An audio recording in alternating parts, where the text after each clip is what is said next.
మాసిదోనియా ప్రాంతంలో తెస్సలోనికల పట్టణం ఎప్పుడు కట్టబడింది?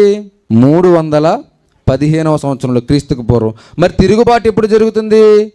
క్రీస్తుకు పూర్వం 168వ సంవత్సరంలో తిరుగుబాటు జరుగుతుంది. పిల్లరా, మరి ఈ తెస్సలోనిక పట్టణంలో ఎవరున్నారు చెప్పండి? ఏ తెగల వారు ఉన్నారు? ఈ తెస్సలోనికల పట్టణంలో ఎవరున్నారంటే ప్రియమైన వాళ్ళరా, యూదులు ఉన్నారు, అన్యజనులు ఉన్నారు. యూదులు అన్యజనులు కలిసి జీవిస్తున్న పట్టణంలోనికి పౌలు గారు మొదటి ప్రయాణం మొదలైంది. ఎప్పుడైతే పౌలు గారు మొదటి ప్రయాణం ఎలా మొదలైందంటే తన వృత్తి ధర్మాన్ని జరిగించుకుంటూ. పౌలు గారు వృత్తి ఏంటండి? డేరాలు కుట్టేవారు. డేరాలు ఇప్పుడు దేంతో కుడుతున్నారు? ఇప్పుడు ఇదిగో ఇది ఒక డేరా అనుకోండి. ఈ డేరా ఎలా ఉంది? ఇప్పుడు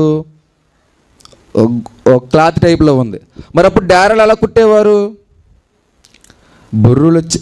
గొర్రెల బొచ్చుతోటి. దేంతోటి? గొర్రె బొచ్చులతోటి అప్పుడు డేరాలు కుట్టేవారు.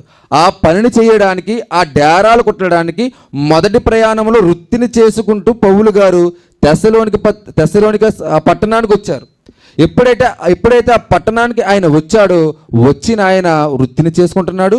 రెండవదిగా అక్కడ ఉన్నటువంటి అన్యజనులకు, ఆ పట్టణపు వారందరికీ సువార్తను అందిస్తున్నాడు.